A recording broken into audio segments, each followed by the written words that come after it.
Also Umweltschutz und Ressourcenschonung, damit beschreiben wir ja unser Umweltkapitel. Und im Prinzip sind das 2 Appelle, wie wir mit der Umwelt umgehen wollen. Und was wir dann darunter verstehen unter Umweltschutz, unter dem einen Aspekt Umweltschutz, ist das Schützen der Umwelt, also dort, wo wir die Umwelt belasten oder potenziell belasten, dass wir sie möglichst wenig belasten, zum Beispiel Abwasser, möglichst geringe Abwassereinleitwerte zu erzielen oder Emissionen in die Luft möglichst gering und schadfrei zu halten. Und mit dem Begriff Ressourcenschonung meinen wir, dass wir möglichst gut und sparsam mit den Ressourcen umgehen, also mit unseren Materialien und der Energie, die wir benötigen, um unsere Produkte herzustellen.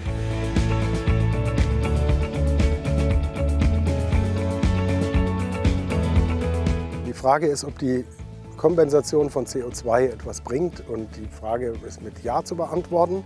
Leider emittieren wir immer noch eine Menge CO2 und die Kompensation sorgt dafür, dass das, was wir hier nicht vermeiden können, dass das an einem anderen Ort vermieden wird mit unseren finanziellen Mitteln, aber genau ausgerechnet, was die Bilanz des CO2s angeht. Das ist nicht der Königsweg. Der Königsweg wäre 0 Emissionen, aber wir können im Augenblick noch nicht alles reduzieren, und das, was wir nicht reduzieren können, das kompensieren wir.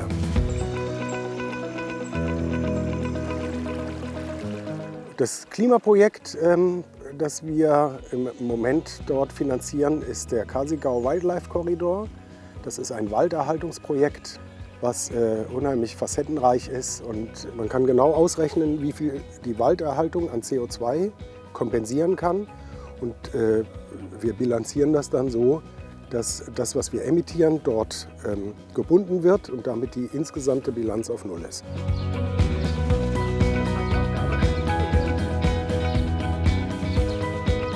Umweltschutz und Ressourcenschonung als Appelle begreifen kann man sowohl im Privatleben als auch in seinem beruflichen Leben. In seinem beruflichen Leben ist man sein bestes Selbst, und deswegen muss man insbesondere im professionellen Umfeld darauf achten, dass wir keine Materialien verschwenden, dass wir sorgsam mit der Energie umgehen und dass wir insbesondere wenig Abfall erzeugen und wenig Dreck ins Abwasser einleiten.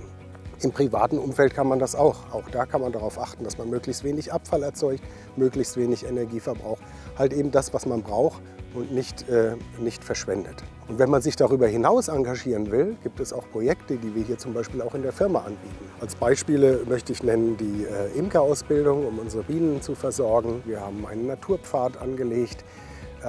Die Lernenden haben sich engagiert für das Thema Nachhaltigkeit. Es gibt Projekte wie Oldenburg räumt auf und Einheitsbuddeln, wo wir mitmachen. Da kann man sich, um da sozusagen mitzumachen, bei unseren Nachhaltigkeitsbotschafterinnen erkundigen.